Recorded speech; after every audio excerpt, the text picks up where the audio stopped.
আসসালামু আলাইকুম জাতীয় বিশ্ববিদ্যালয়ের শিক্ষার্থীরা। আজকে তোমাদের হাতে কথা বলবো যে তোমাদের পরীক্ষার তারিখ কবে।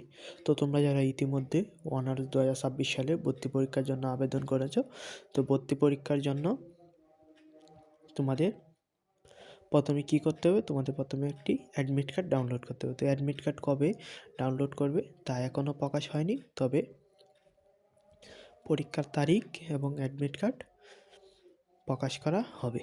তো অ্যাডমিট কার্ড কীভাবে ডাউনলোড করবে সেটাও আমি একটা ভিডিওর মাধ্যমে দেখিয়ে দেবো। তবে আজকে আমরা আলোচনা করব যে পরীক্ষার তারিখ প্রকাশ হলে তুমি কোন জায়গা থেকে পরীক্ষার তারিখ প্রকাশিত হলে তুমি কিভাবে দেখবে।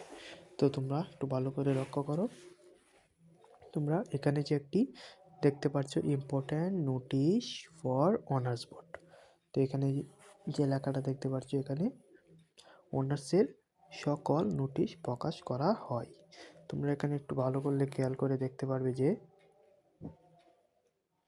এখানে দেওয়া circular for first year honours admission 2025 থেকে 2026, মানে তোমরা যারা প্রথম ইয়ারে ভর্তি হবে তোমাদের শিক্ষাবর্ষ হচ্ছে 2025 থেকে 2026। তো এখানে তোমাদের এইভাবে সার্কুলার প্রকাশ করা হবে। আর তোমরা অ্যাডমিট কার্ড যেখান থেকে ডাউনলোড করবে সেটা হচ্ছে অ্যাডমিট কার্ড ডাউনলোড। এখানে গিয়ে তোমরা তোমাদের পিন নাম্বার এবং অ্যাপ্লিকেশান আইডি দিলে অ্যাডমিট কার্ড খুব সহজেই ডাউনলোড করতে পারবে। এবং এখানে যে নোটিশ বোর্ডের যে নোটিশটা দেওয়া আছে, তোমরা এখানে গিয়েই তোমাদের পরীক্ষার তারিখ তুমি দেখতে পারবে। যেহেতু এখনও প্রকাশ হয়নি, তো প্রকাশ হওয়ার সাথে সাথেই তোমরা এখানে দেখতে পারবে।